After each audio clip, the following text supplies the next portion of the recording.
본문은 느헤미야 9장 7절에서 28절입니다.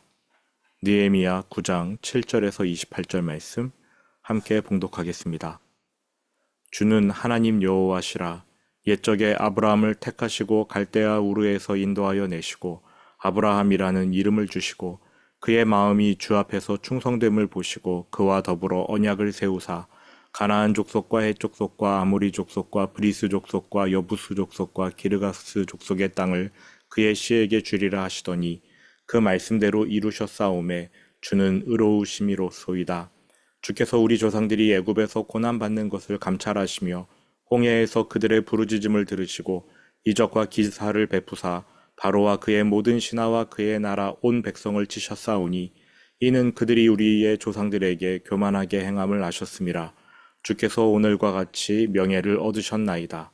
또 주께서 우리 조상들 앞에서 바다를 갈라지게 하사 그들이 바다 가운데를 육지같이 통과하게 하시고 쫓아오는 자들을 돌을 큰 물에 던짐같이 깊은 물에 던지시고 낮에는 구름 기둥으로 인도하시고 밤에는 불 기둥으로 그들이 행할 길을 그들에게 비추셨사오며 또 시내 산에 강림하시고 하늘에서부터 그들과 말씀하사 정직한 규례와 진정한 율법과 선한 율례와 계명을 그들에게 주시고 거룩한 안식일을 그들에게 알리시며 주의 종 모세를 통하여 계명과 율례와 율법을 그들에게 명령하시고 그들의 굶주림 때문에 그들에게 양식을 주시며 그들의 목마름 때문에 그들에게 반석에서 물을 내시고 또 주께서 옛적에 손을 들어 맹세하시고 주겠다고 하신 땅을 들어가서 차지하라 말씀하셨사오나 그들과 우리 조상들이 교만하고 목을 굳게 하여 주의 명령을 듣지 아니하고 거역하며 주께서 그들 가운데에서 행하신 기사를 기억하지 아니하고 목을 굳게 하며 패역하여 스스로 한 우두머리를 세우고 종되었던 땅으로 돌아가고자 하였나이다.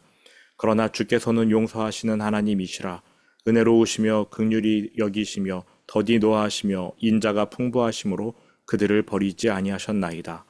또 그들이 자기들을 위하여 송아지를 부어 만들고 이르기를 이는 곧 너희를 인도하여 애굽에서 나오게 한 신이라 하여 하나님을 크게 모독하였사오나 주께서는 주의 크신 긍휼로 그들을 광야에 버리지 아니하시고 낮에는 구름 기둥이 그들에게서 떠나지 아니하고 길을 인도하며 밤에는 불 기둥이 그들을 갈 길을 비추게 하셨사오며 또 주의 선한 영을 주사 그들을 가르치시며 주의 만나가 그들의 입에서 끊어지지 않게 하시고 그들의 목마름을 인하여 그들에게 물을 주어 40년 동안 들에서 기르시되 부족함이 없게 하심으로 그 옷이 헤어지지 아니하였고 발이 부르트지 아니하였사오며 또 나라들과 족속들을 그들에게 각각 나누어 주심에 그들이 시온의 땅 곧 헤스본 왕의 땅과 바산 왕 옥의 땅을 차지하였나이다. 주께서 그들의 자손을 하늘의 별같이 많게 하시고 전에 그들의 열조에게 들어가서 차지하라고 말씀하신 땅으로 인도하여 이르게 하셨으므로 그 자손이 들어가서 땅을 차지하되 주께서 그 땅 가나안 주민들이 그들 앞에 복종하게 하실 때에 가나안 사람들과 그들의 왕들과 본토 여러 족속들을 그들의 손에 넘겨 임의로 행하게 하심에 그들이 견고한 성읍들과 기름진 땅을 점령하고 모든 아름다운 물건이 가득한 집과 판 우물과 포도원과 감람원과 허다한 과목을 차지하여 배불리 먹고 살찌고 주의 큰 복을 즐겼사오나 그들은 순종하지 아니하고 주를 거역하며 주의 율법을 등지고 주께로 돌아오기를 권면하는 선지자들을 죽여 주를 심히 모독하였나이다. 그러므로 주께서 그들을 대적의 손에 넘기사 그들이 곤고를 당하게 하심에 그들이 환난을 당하여 주께 부르짖을 때에 주께서 하늘에서 들으시고 주의 크신 국률로 그들에게 구원자들을 주어 그들을 대적의 손에서 구원하셨거늘 그들이 평강을 얻은 후에 다시 주 앞에서 악을 행함으로 주께서 그들을 원수들의 손에 버려두사 원수들에게 지배를 당하게 하시다가 그들이 돌이켜 주께 부르짖음에 주께서 하늘에서 들으시고 여러 번 주의 긍휼로 건져내시고 아멘.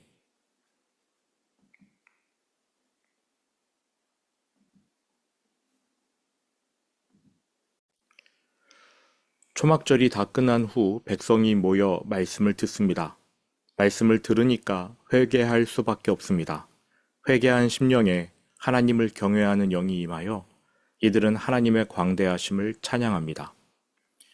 7절에서도 하나님을 찬양하는 이들의 찬양이 이어지는데 특별히 아브라함과 하나님의 관계, 그들의 역사를 회고하며 하나님을 찬양합니다. 7절 주는 하나님 여호와시라. 옛적에 아브라함을 택하시고 갈대아 우르에서 인도하여 내시고 아브라함이라는 이름을 주시고. 아브라함이 아무 선행을 하지 않았을 때 하나님께서 그를 선택하셨습니다. 불러주셨습니다. 받을 자격 없는 사람에게 주신 선물, 은혜. 하나님께서 아브라함에게 은혜를 허락하십니다. 우리는 너무나 쉽게 아브라함을 믿음의 조상이라고 부르지만 하나님과의 관계 속에서 아브라함은 은혜의 수령자 혹은 수수자입니다. 믿음의 조상이라기보다 은혜 받은 자들의 조상입니다.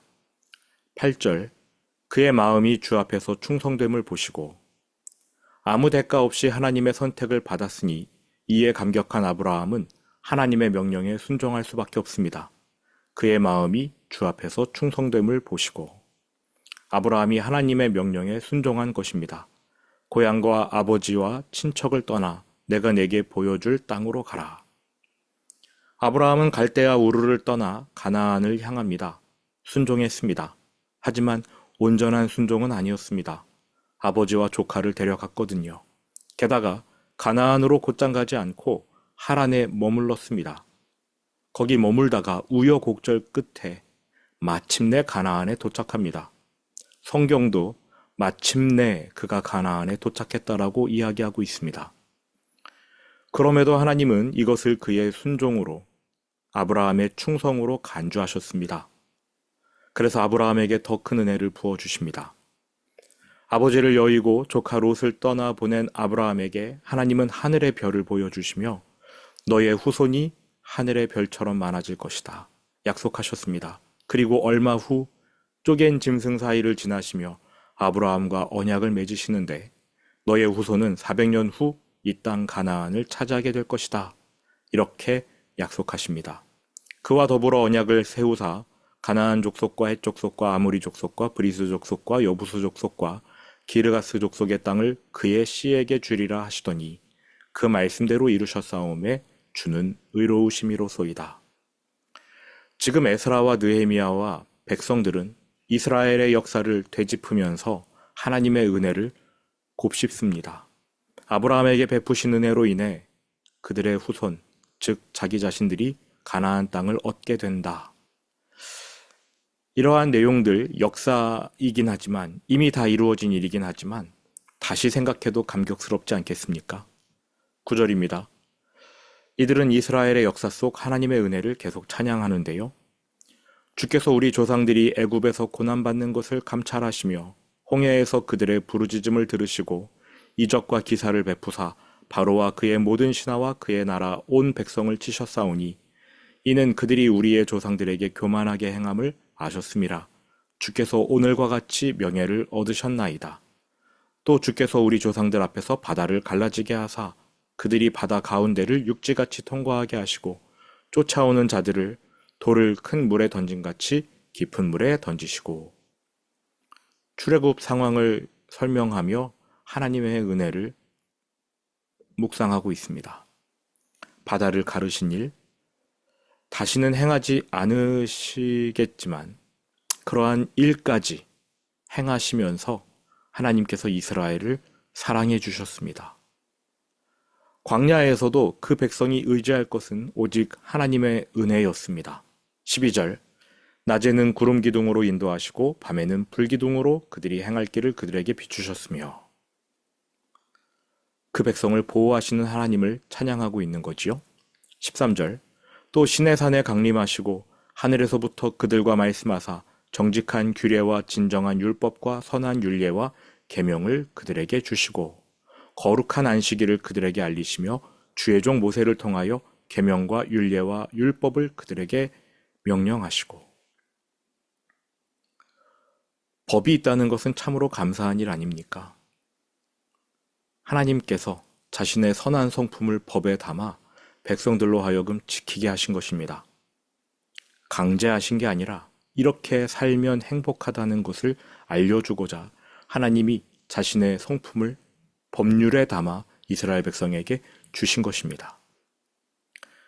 그 백성과 언약을 맺고 그들의 삶에 길을 닦아주신 하나님입니다. 이렇게 가야 행복하다라고 알려주고 계시는 거지요. 15절, 그들의 굶주림 때문에 그들에게 양식을 주시며 그들의 목마름 때문에 그들에게 반석에서 물을 내시고 하나님은 백성의 생계를 챙겨주셨습니다. 이러한 하나님의 성품과 이스라엘 백성의 상황을 하나님과 이스라엘 백성의 관계로 규정한다면 이것은 영락없이 아버지가 아들을 이끄는 방법입니다. 보호하시잖아요. 어떻게 살아야 할지 알려주시잖아요. 그리고 먹을 거 입을 거 챙겨주시지 않습니까? 동행하시고 인도하시고 공급해 주시는 아버지. 영락없이 하나님은 그 백성의 아버지가 되어주신 것입니다. 그런데 그 당시 자녀된 백성은 이러한 하나님의 은혜를 배반합니다. 특히 가데스 바네아에서 10명의 정탐꾼 말만 듣고 하나님을 원망했던 일은 굉장히 심각했습니다. 하나님의 마음에 커다란 상처를 냈습니다. 바다가 갈라지는 걸 봤어요. 마라에 쓴물이 달아지는 것도 봤습니다. 하늘에서 만나가 내리고 반석이 쪼개져서 물이 터져 나오고 신의 산에 하나님이 강림하셔서 인생을 인도하시는 아버지, 동행하시는 아버지, 공급해 주시는 아버지를 보여주셨습니다. 원망할 때는 메추라기도 내려주셨고요. 또 잘못된 길을 갈 때는 하늘에서 불을 내려 이들을 채찍질하시기도 했습니다. 놀라운 기적을 다 봤어요. 능력의 하나님이 아버지라는 것을 보여주신 것입니다. 그런데 그렇게 하나님의 능력을 체험하고 은혜를 체험했으면서도 하나님을 배신합니다. 가데스 바네아에서 이스라엘 백성은 모세를 죽이고 새롭게 지도자를 세워 애굽으로 돌아가려고 했습니다. 하나님의 뜻을 배교한 죄, 하나님의 은혜를 거절한 죄이지요. 이것은 사망에 합당한 죄였습니다. 15절 후반부, 또 주께서 옛적에 손을 들어 맹세하시고 주겠다고 하신 땅을 들어가서 차지하라 말씀하셨사오나 그들과 우리 조상들이 교만하고 목을 굳게 하여 주의 명령을 듣지 아니하고 거역하며 주께서 그들 가운데서 행하신 기사를 기억하지 않았습니다. 하나님의 은혜를 망각합니다. 이것보다 더 큰 죄가 있겠습니까? 아버지로서 해주실 거 다 해주셨는데 그 모든 것을 망각했습니다.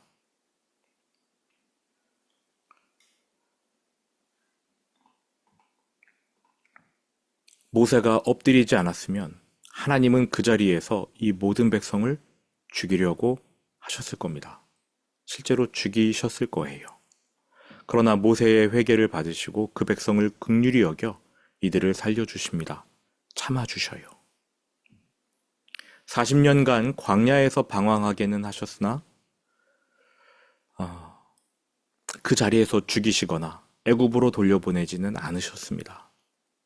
그러나 주께서는 용서하시는 하나님이시라 은혜로우시며 긍휼히 여기시며 더디노하시며 인자가 풍부하심으로 그들을 버리지 아니하셨나이다. 하나님을 배반한 백성들이 광야를 헤매는 동안 하나님은 계속 동행해 주셨습니다. 여러분, 우리가 하나님의 사랑 생각하면 하나님이 무언가를 해주시고 우리가 원하는 것을 공급해 주시는 것, 그런 것을 떠올리기 마련입니다. 하나님이 이런 걸 해주셔야 우리는 사랑이라고 느낍니다. 그런데 성경에서 가장 큰 사랑은요, 오래 참음입니다. 사도 바울이 고린도전서 13장에서 사랑에 대해 쭉 설명하지 않았습니까? 사랑의 덕목들을 나열했는데 가장 먼저 등장하는 것이 무엇인가요? 사랑은 언제나 오래 참고 하나님이 그 백성을 오래 참아주셔요. 가장 큰 사랑을 보여주신 것이지요. 이스라엘이 죄를 범할 때 곧바로 심판하지 않고 오래 참아주시는 하나님. 사랑입니다. 이스라엘의 죄는 이것만이 아니었습니다. 가데스 바네아에서 하나님을 배신하기 전 그들은 이미 시내산에서 하나님을 버렸어요. 18절을 보십시오. 또 그들이 자기들을 위하여 송아지를 부어 만들고 이르기를 이는 곧 너희를 인도하여 애굽에서 나오게 한 신이라 하여 하나님을 크게 모독하였사오나. 이때도 하나님은 그 백성을 다 죽이려 하셨습니다. 모세가 하나님의 뜻을 알고 미리 엎드렸습니다. 자기의 이름을 생명책에서 지워달라라고 하면서 살려달라고 애원했는데 이것은 모세가 하나님의 뜻을 잘 알았기 때문에 하나님을 말린 거지요. 어쨌든 모세가 엎드려서 이들이 살아요.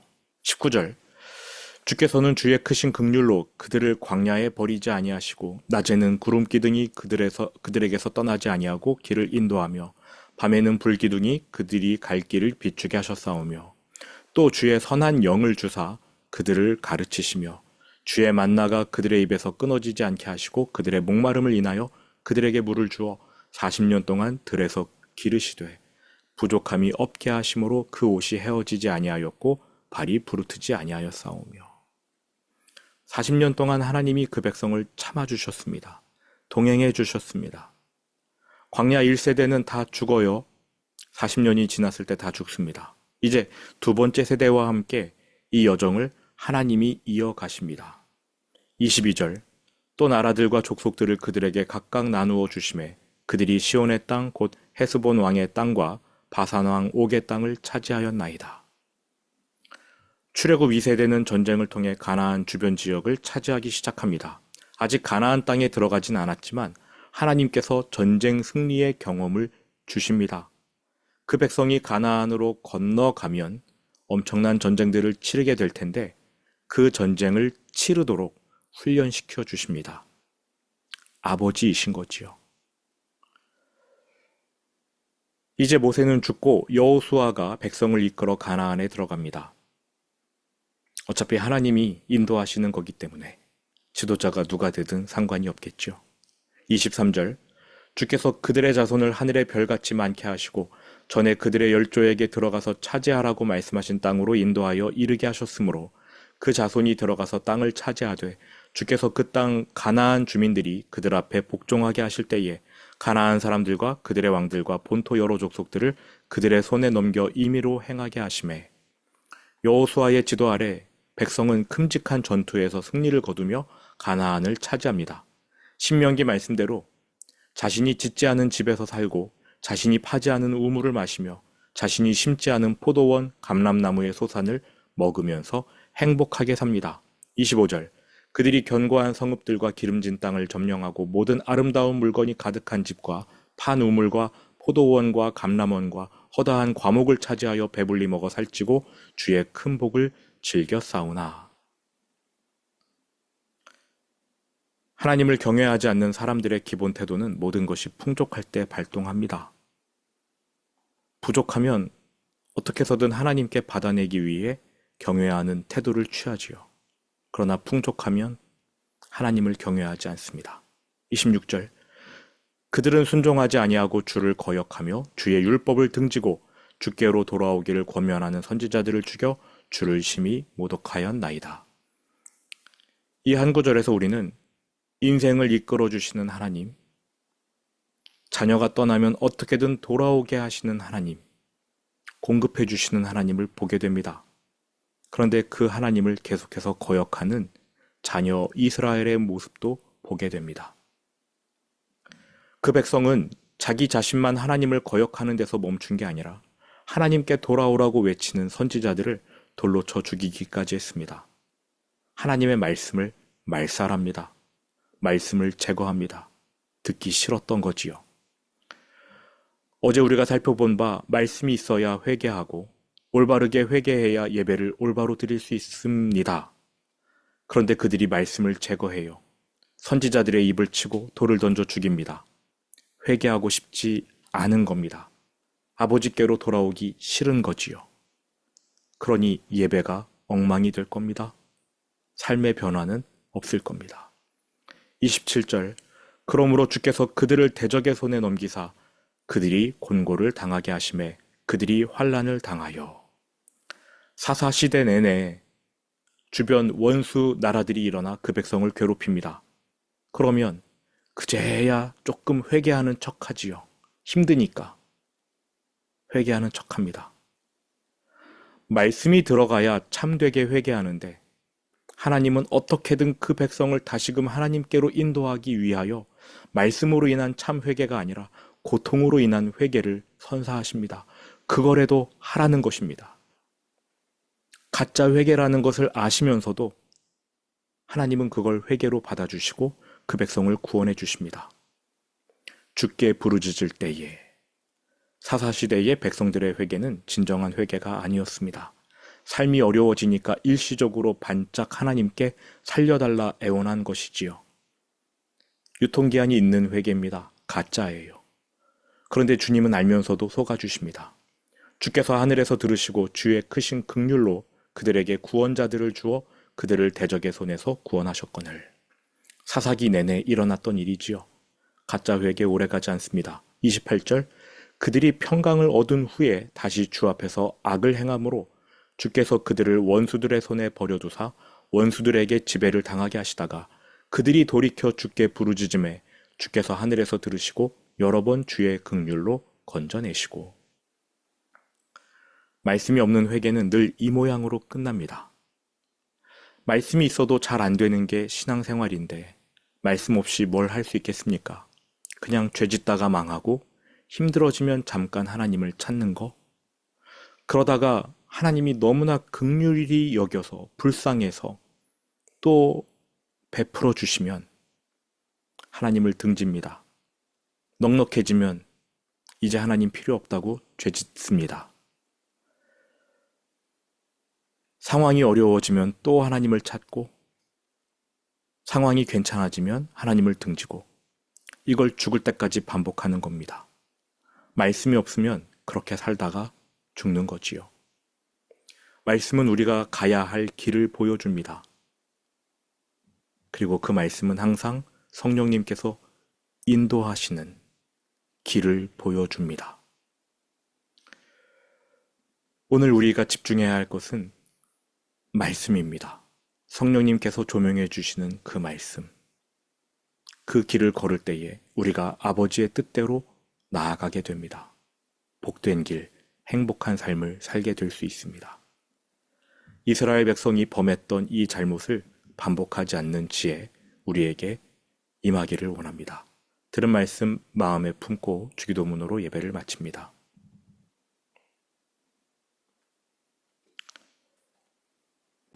하늘에 계신 우리 아버지, 아버지의 이름을 거룩하게 하시며 아버지의 나라가 오게 하시며 아버지의 뜻이 하늘에서와 같이 땅에서도 이루어지게 하소서. 오늘 우리에게 일용할 양식을 주시고 우리가 우리에게 잘못한 사람을 용서하여 준 것 같이 우리 죄를 용서하여 주시고 우리를 시험에 빠지지 않게 하시고 악에서 구하소서. 나라와 권능과 영광이 영원히 아버지의 것입니다. 아멘.